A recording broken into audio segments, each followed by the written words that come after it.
Welcome back to the Wealth Actually podcast, the show that features experts, entrepreneurs, and commentators that will give you the right knowledge, planning, and guidance so you can preserve your assets and enjoy your wealth. Learn more and subscribe today at wealthactually.com. This podcast is for educational and entertainment purposes. It is neither investment, legal, nor tax advice. It does not represent the opinions of the employers of the host or guest. Welcome back to the Wealth Actually podcast. I'm Fraser Rice. Today we have friend of the show, Nick MAGGIULLI, on to talk about his new book, The Wealth Ladder. Welcome aboard, Nick. Thanks for having me back, Fraser. Appreciate it. Easy to have you back, and congratulations on two fronts. You just got married, and you've also, in a sense, given birth to a new publication here. Tell us about the last few months and what it's been like. It's just been very busy. Lots of things. We were doing wedding planning. We got engaged late last year. And so, wedding planning did that, had a few small celebrations, and now it's book launch time. So we're delaying our honeymoon until the end of August because the book's coming out now and the book's out. So we're going from there. So it's been fun. Big things happen in threes. So it's all coming together in a couple months there. So I've been somewhat involved in watching this book getting written over the course of the last, 2 years now. And what was the gist of the book for the audience here? What got you into the wealth ladder concept, having written Just Keep Buying? So the gist of the book is that your financial strategy needs to change over time. I think it's very easy to get caught in a certain set of habits, and you can follow those to their logical conclusion. But if you're trying to kind of go to the next level, so to speak, as I say in the wealth ladder, you might need to change your strategy. And there's a ton of examples of this, and it really depends where you want to go, how much wealth you want to accumulate, et cetera. Knowing all those things will help you better determine which strategy you should follow. That's the high level of the wealth ladder. So as you were sort of getting into the research on it, and you take a lot from your personal experiences, you've moved up the wealth ladder and have had to have a little self-discovery on that. What have been the interesting findings in your own experience and in the research that you've had, and maybe things that were surprising? I think this is something that I'm hoping a lot of people who have built wealth have come to the same conclusions, which is like as you build more wealth and have more money, like money doesn't mean the same thing to you anymore. It doesn't have the same value. Like I remember still being a, semi-broke college student, and then being a, semi-broke just graduated college student, just started earning money and stuff. And I remember not wanting to pay for a beer at a festival because it was $9. And now that beer is probably $15 or $20. But at the time I was like, oh, this is crazy. I can't pay for this. But looking back now, it was because I just didn't have a lot of money and I was trying to be very careful about my spending. Today, looking back, if I had known everything I know now, I'd be like, oh, I can buy the beer. I'll be okay, right? I don't have to sneak these little mini liquor bottles in and do all the crazy stuff I used to do, right? So that's like an example of like over time, just money changes. And because of that, you're like, oh yeah, I shouldn't have been as, I shouldn't have cut back as much when I was younger.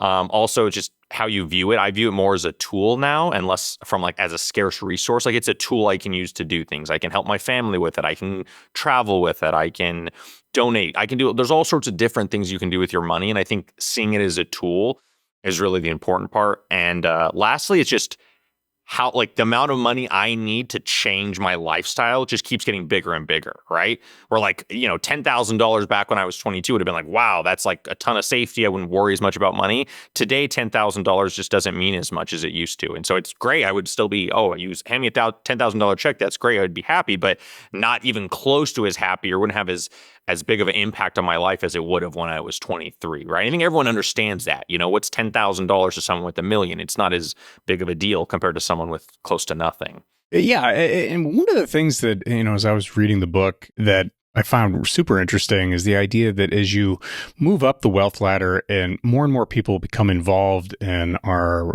part of your responsibility umbrella in many ways. And it gets back to something I wrote in mine where I talk about how, the liabilities increase geometrically, even though the assets may increase linearly. Is there a process around, how when you start thinking less about yourself and wealth, then you start thinking about a family unit and then intergenerationally and beyond? It's something that I think gets lost in many times in the sort of the financial planning shuffle, but it's something that I think your book covers well. Yeah, I think the big error that people make in that front is thinking too much about the monetary and the financial piece of that and not the non-financial piece of it. So it's like, hey, oh my gosh, I accumulated, let's say, $20 million and I'm going to have this for 3 generations and I'm planning this and I have trusts and all this stuff. And you can set up all these structures and do everything perfectly right. But if you don't have the right relationship with your kids, if you guys don't have a shared set of values to build off of going forward, it's going to derail as soon as you're gone. Because, maybe they're just following your wishes while you're here. And as soon as you've passed, how do you know that those things are going to live on? You don't at all, right? And so at the end of the day, I think what's more important is having a stronger relationship with your children so that you can talk about these things and listen to them, get their feedback, and then plan your money more together instead of just doing it completely on your own and trying to create this control beyond the grave, right? And I think that's what can create other issues within the family. And it's the thing that people overlook. Because I think everyone's just like, oh, if I just get the wealth, then it'll last. And I don't think the second part is true unless you have the value set up. You've thought about all these other things that people tend to overlook. Joel and Doug Bonaparte have come out with a book about wealth and marriage and money, and you're going through it right now, having just been married. What's been sort of the first takeaway, in getting married and sort of the principles of the wealth ladder? And I guess another different way of asking that is, how do you merge your way of thinking about these wealth concepts with what your wife is thinking about? And I'm not pinning you down specifically. You've been married a month. So, but at the same time, I'm sure you saw that where, when you're merging different views on wealth, and as you sort of put a time frame and a ladder frame to it, what have you found interesting in your research on that? Yeah, so I haven't done too much research on couples in particular. I can tell you that my wife and I are very aligned on a lot of our finances. She's actually more frugal than I am, and I try and I even use, she's read the book at this point, right? Because I was writing you forced it and her. I gave it to her. Yeah, and no, she wanted to read it on her own, so she read like a EPUB version of it and read it and stuff, and she really enjoyed it. But I think for her, like, she still has trouble spending money, and so I came up with this spending framework using the 0.01% rule, which is like, hey, take your net worth, multiply it by 0.01%, or, divide by 10,000. It's the same thing. And that's the amount of money that your wealth is generating daily in a very conservative sense, right? If you do 0.01%, do that, let's say 365 days in a row, that's about 3.7% a year. It's a very conservative return. And so if we assume that, you could spend that in theory every day and it's a trivial amount of money to you. So she'll be like, oh, I don't know if I want to spend $50 on this thing. I'm like, baby, our net worth is over 500K, so we don't need to worry about that, right? Because at 500K, the, 0.01% rule would say you're spending about $50 a day on these marginal purchases. So I'm trying to get her to not think through that. And yes, obviously your spending depends on your income. That's obvious. But I think the marginal spending decision, hey, can I afford this thing? I like to think of it using this spending rule because it does scale very well with wealth, right? And so I have these 6 levels of the wealth ladder. And I can walk through those and then talk through the spending real quick. So level 1 is less than $10,000 in net worth. Level 2 is $10,000 to $100,000. Level 3 is $100,000 to $1 million. That's your typical middle class. Level 4 is $1 million to $10 million. Level 5 is $10 million to $100 million. And finally, level 6 is over $100 million. And when you apply this to the 0.01% rule, that means, let's say you're in level 2, that marginal decision when you divide by 10,000 is going to be between $1 at the beginning of level 2 up to $10 by the end of level 2. And so I call that grocery freedom. When you're at the grocery store and you're trying to decide which brand of an item to get, like eggs or cage-free eggs, the difference in cost is going to be somewhere between $1 to $10, right? It's a small difference. Level 3, which is $100,000 to $1 million in wealth, when you use the 0.01% rule, that ends up being $10 to $100 in the marginal spending decision. So I call level 3 restaurant freedom, because when you're at a restaurant, when you're deciding which item to purchase, the difference in the cost could be anywhere between, let's say 10 up to, let's say $100 at in the extreme. If you're getting a nice steak versus, just a salad or something that's much cheaper. And so you start thinking through this stuff, and that rule I found is very helpful for spending. Lastly, in terms of how my wife and I do our finances, I actually wrote a blog post about this recently. We kind of have a joint account where all our income and expenses go into, and then, all of our income goes into, all of our expenses come out. And then assuming we're, earning more than we're spending, so there's a growing balance in that account over time, we will then do like quarterly, we'll take a distribution. We'll say, hey, okay, we have an extra 20 grand in the account. Okay, you take 10, I take 10. And we take that as like almost like a dividend payment to ourselves, right? And then we do it again for another quarter, and we'll keep doing that. So, and obviously if we need to, let's say we need to buy a house, then we need to take from our separate assets and we put money back into the joint account to buy something. So if we need to put down 100K on a home, okay, she puts in 50, I put in 50, and then we, into the joint, and then we buy from there. So that's it's a simple, very easy way of doing it. It allows for separate assets throughout the marriage, and it also, so you can kind of have your own assets. At the same time, there is this joint component, which is like everything's pro rata in terms of income and expense splitting. I really like the idea of the 0.01% rule as sort of a general framework and a great little rule of thumb. One of the things, as I get older, I have a greater appreciation for cash and having comfort in a cash balance. And as you move up the ladder, and even for people who get into the 10 million, 100 million, et cetera, and I'm certainly not that, but would like to be, but not quite there. That cash component, which in some ways, there's a comfort and safety aspect to it. It stitches interestingly with your last book, where if you can keep buying assets that accumulate and produce income over the course of time, that's a good outcome too.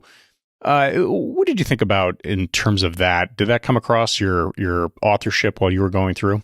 In general, like the whole idea of the wealth ladder is every level has a different strategy you can focus on. And so in level 3, the strategy I talk about, and once again, level 3 is $100,000 to $1 million in wealth, which is about 40% of U.S. households. I consider that like the middle class in the United States. That wealth level, the strategy there is just keep buying, right? The strategy for that is that book, basically. And because it's like if I want to get from level 3 to level 4, what do I need to do? You need to keep investing in income producing assets and just give it enough time. And, in theory, if you do that and you do it for, 30, 40 years, you should be able to get into $1 million to 10 million. And of course, that's not going to be true for everyone. Some people need to raise their income to make sure they can save enough to do that, but that's a part of that. And so when I was thinking about income producing assets, all those types of things, it's really a flywheel up the wealth ladder, because the more income you have, it's usually easier to save. And then you can take that money and invest it in income producing assets, which create even more income, which makes it even easier to save. And so like you end up getting this flywheel where the amount of income in each wealth level just keeps kicking up. And so like in level 4, the median household income is about $200,000. In level 5, it's closer to $750,000, which is, once again, level 5 is 10 million to 100 million. And by the time you're in level 6, which is over 100 million in net worth, the median household income is $4.3 million annual income. So you can see like from 200 to 750 to 4.3 million, there's just these massive jumps in income. And a lot of that is due to wealth, right? Once you have wealth, that wealth is usually kicking off income for you. And so it makes it a lot easier. As you get up the ladder here, and I guess this is some of the, where my day job kicks in, and you have to start thinking about the spending that goes beyond you, beyond your family, and you're worried about different constituencies, whether it's charitable or generation 2 or 3 or even 4. The flywheel for income also turns into a flywheel for expense in many ways. And this is something that it's easy to observe, sometimes different to experience. What did you see on that front when you were talking to various experts in that world and how people handle it? So I don't know too much about generational planning, and I didn't focus on it too much in the book. I talk about it briefly, but once again, I focused on the non-financial aspects, because thinking through the finances of a multi-tier strategy, it's not my area of expertise. Like a multi-generational approach, I have no idea how you would even structure that. I can start guessing at that, but it's not something that I've done for a long time or anything like that, so I didn't focus on it too much.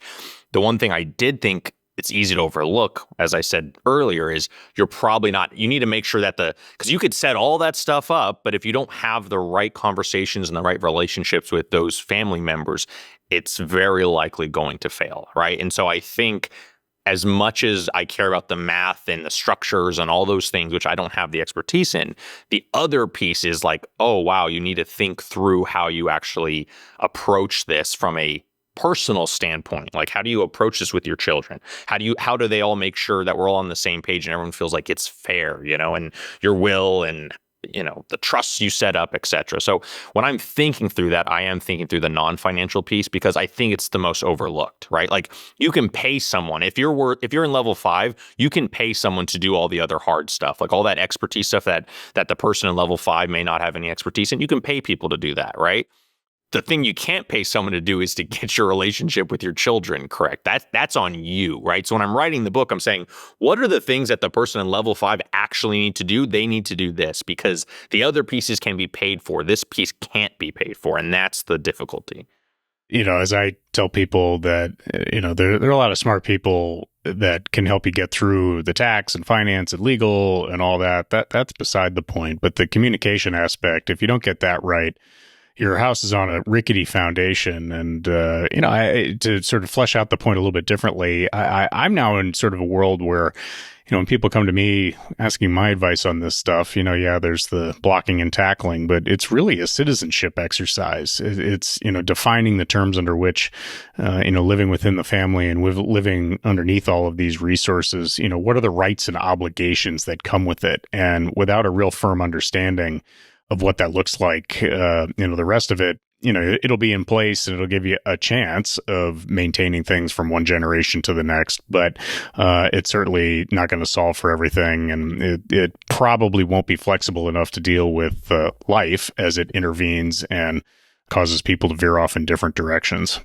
Yeah, that's very true. And so once again, it's always difficult, even when the communication is set up properly, like things come up, the future's hard to predict, like bad luck happens to people, right? All sorts of things can happen that derail these generational wealth planning ideas and concepts. But at the end of the day, you got to just try your best and hope for it. And then once again, by the time you're gone, you're not going to know the results anyways. It's one of these, like, you just imagine, you imagine all this stuff and it like doesn't really matter. You're going to pass one day and that's the end of it, right? And well, I've recently been dealing with a trust that was set up so long ago. It was essentially electricity was recent.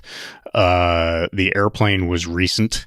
And there's no way any of the things that we worry about and stew over were even contemplated in terms of the different levels of spending, the different risks that were out there. And so you do the best you can with what you've got. Yeah. So the difference between this book and Just Keep Buying, was there any difference in writing it and the publishing process? We talked about a little bit that that was a little bit different, but maybe take us through what it was like, getting off the post high. And I would describe it as sort of a nice slow burn in terms of sales with Just Keep Buying, and how that fed into finding the topic that you were interested in and then, getting through the process of doing it.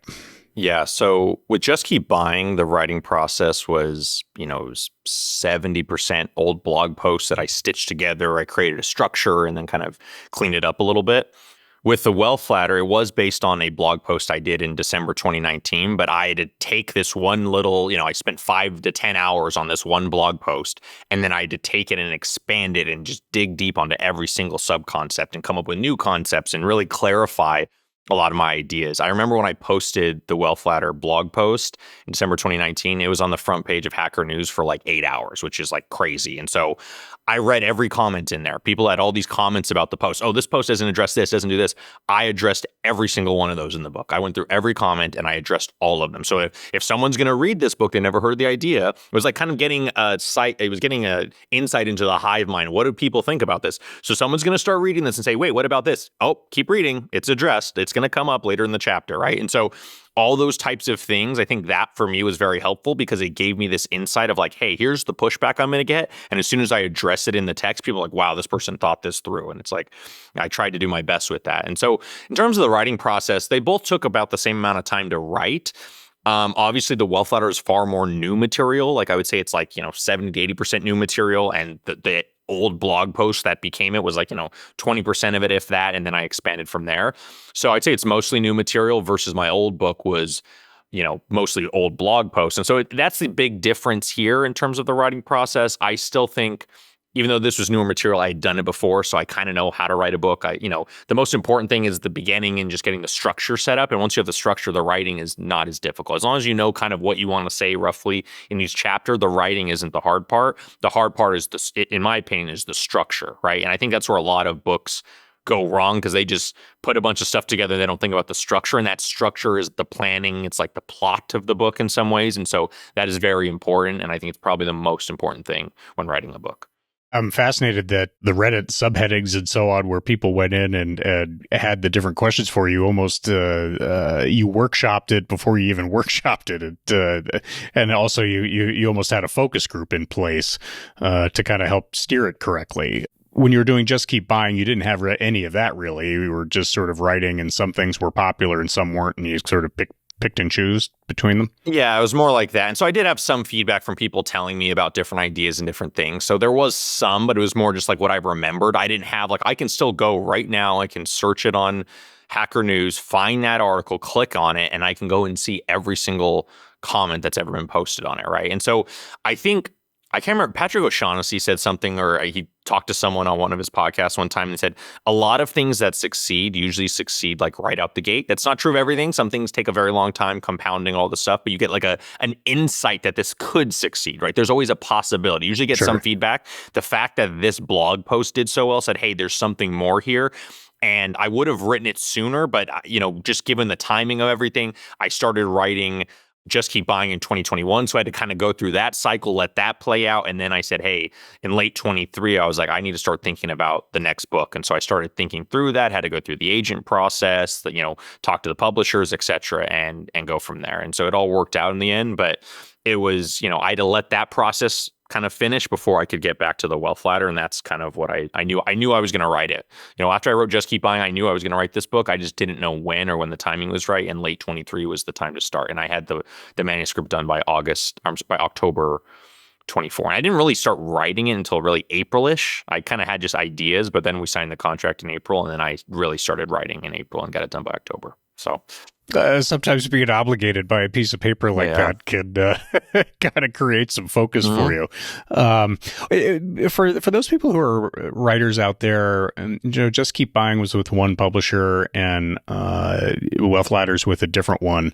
And there's pluses and minuses with everything. Was there anything particularly helpful about the new publisher that sort of helped get things pushed forward, or create some focus where maybe you didn't have the same type of thing with Just Keep Buying?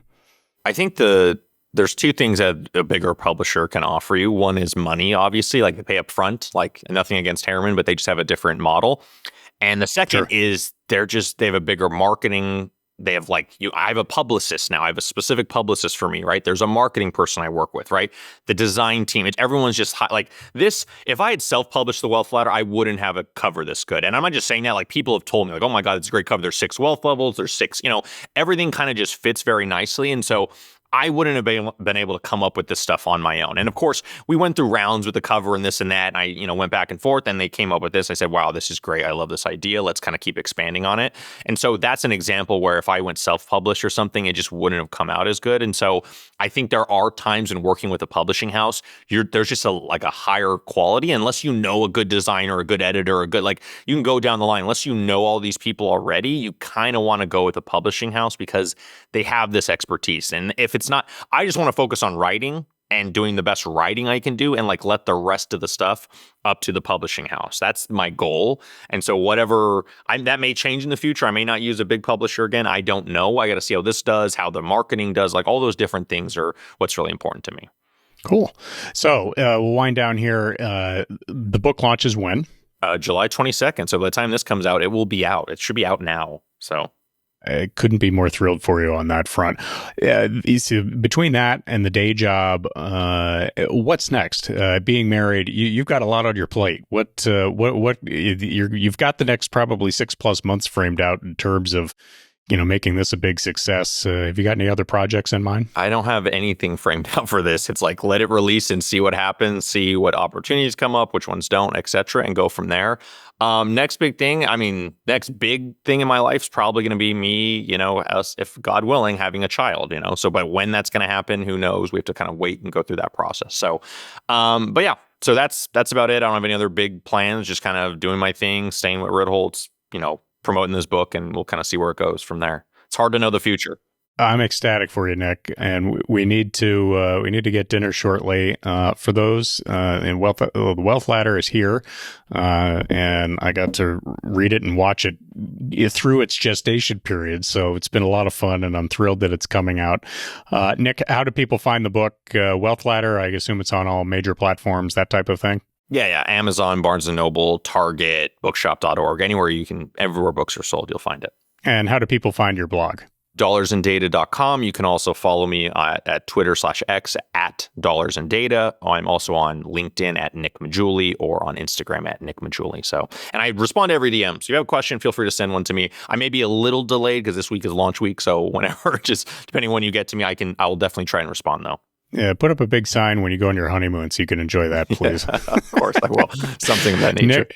Nick, thanks for being on. I appreciate it. Thanks, Fraser. Appreciate it.